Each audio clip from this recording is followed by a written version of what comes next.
Hello you, welcome to Geekisms Off Grid. After what feels like a lifetime, Hytale is finally here, and here's some tips to get you started. First things first, you want to set up your avatar. Out of the gate, the customization options are really quite impressive, as you can tell from my little goblin boy here. As you're going through the options, make sure you scroll all the way down to the bottom for each one, because if you have bought a higher tier of the game, you will find the cosmetics at the bottom here. They're all locked for me, because I'm cheap.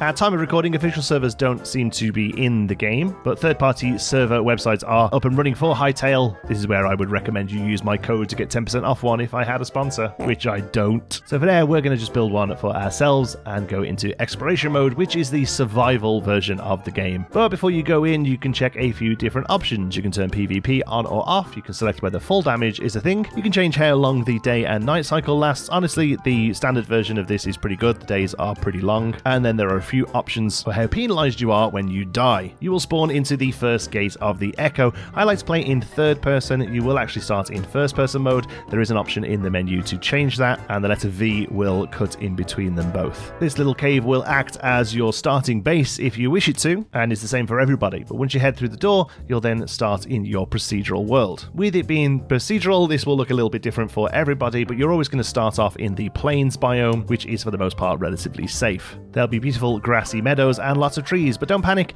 you don't have to start punching those trees. Everything you need to start off with should be able to be found on the floor pretty easily. For your basic tools, you're going to be looking for stone rubble, vines, and twigs, all of which will be on the ground. Stone rubble looks like small bricks that you can pick up, and then heading over and smashing some of the bushes will give you the other two requirements. If you see any bushes with berries on them, try not to smash them. Instead, press F to grab those berries. They're an easy form of food to start off with. Once you've got some rubble, vine, and twigs, you can press Tab, which will open up your character menu, and there are some basic crafting options here. So take a moment to make yourself a sword, an axe, and a pickaxe, so you can begin grabbing the next tier of ingredients, which are the blocks around you, very similar to many other voxel-based games. Can you tell how hard I'm trying not to say Minecraft? Grab some cobblestone and some wood from the trees so you can start building your workbenches. One thing to note with trees that the game generates is they are affected by gravity, so even though it takes a fair old time to get through a block, you only have to do the bottom ones and the rest will fall. It's incredibly satisfying and means you can collect wood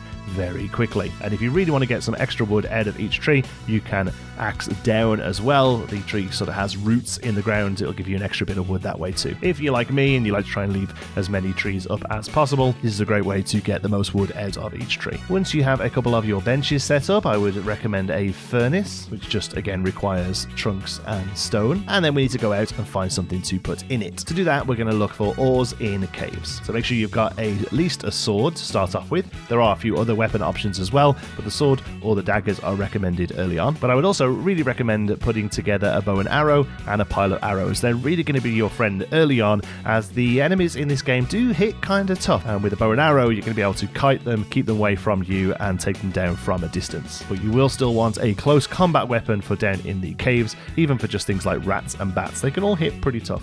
Make sure you've got some berries, a few torches, a weapon and a pickaxe, and then wander around the map until you find a hole, drop down it, and find some ore. Copper ore is plentiful. You may even find some iron ore as well, and these will become more plentiful the lower down you go. Pretty standard stuff. If you do come across an enemy and wish to take them on, combat is as simple as clicking while your weapon is in your hand. You can hold down the button to do a stronger attack, and as you hit with the weapon, you will fill up this bar down here. Once it's full, you can press Q to do a big fancy attack. Once you've grabbed yourself some copper ore, head back to your camp, throw it into the furnace, get yourself some copper bars. First thing I would recommend making at this point is a shield, especially if you're using the sword as opposed to the daggers as your weapon. The shield, much like the torches, will sit in your offhand, and you can adjust which offhand item is being used at any point by pressing Z or Z, depending on where you're from in the world. And whilst you're out and about fighting stuff, you want to try and find a couple of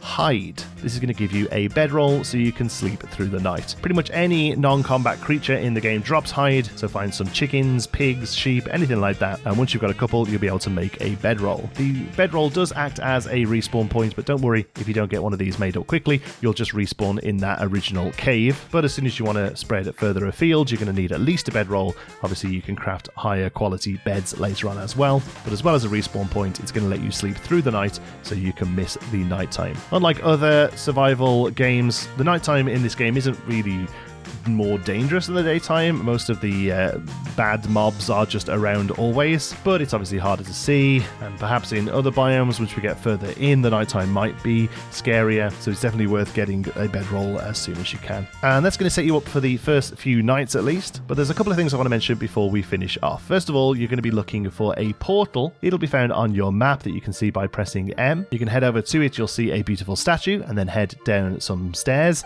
into a little sort of cave area. There is a stone troll in front of the portal who hits pretty tough. Luckily, you can usually just sneak around him and get into the portal, but before you do, very carefully head to either side of this cave. You'll find a couple of chests full of some awesome goodies. I actually got some great iron ore out of this, which means I got an iron pickaxe perhaps a little earlier than I would have done normally. Once you get through the portal, you'll come to the Forgotten Temple. This is a zoned instance where you can't affect any of the blocks here. There are some vendors and a lot of work in progress areas that will be fleshed out through early access, and eventually you'll make your way to a large statue in the middle that will unlock memories. Memories are a kind of achievement system based on the animals you see around the world. Once you've unlocked memories, every time you see a creature for the first time, a little blue light will whoop up to you, and you'll have learned that animal, I guess.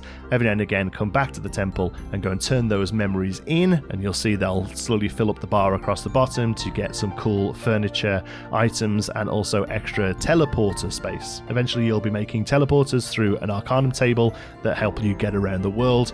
These are going to be really useful, as for the most part there aren't that many ways to speed up movement in the world. You can ride horses, but it's difficult to kind of keep them around when you're not using them.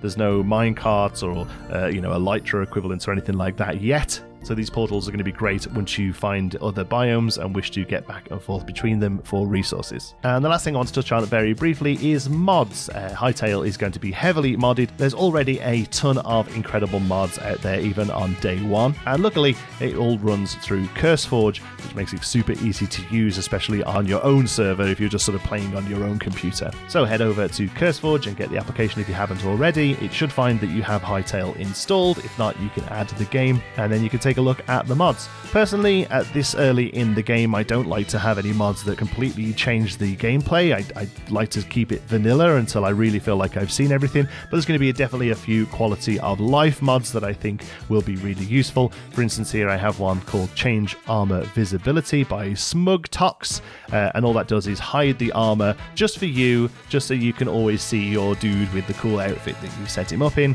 It's as simple as clicking the mod and clicking install. Rather than opening the world, instead you right click on it, go back to that options menu we looked at before, and you should see the list of mods on the left there, and just click it to make it active. Each mod works differently, so make sure you read the documentation that comes with the mod in CurseForge to figure out how to make it work. That should be everything you need to get a great foot forward in Hytale. Keep it here on the channel for some starter builds coming very soon. Thank you so much for watching. Until the next one, be good.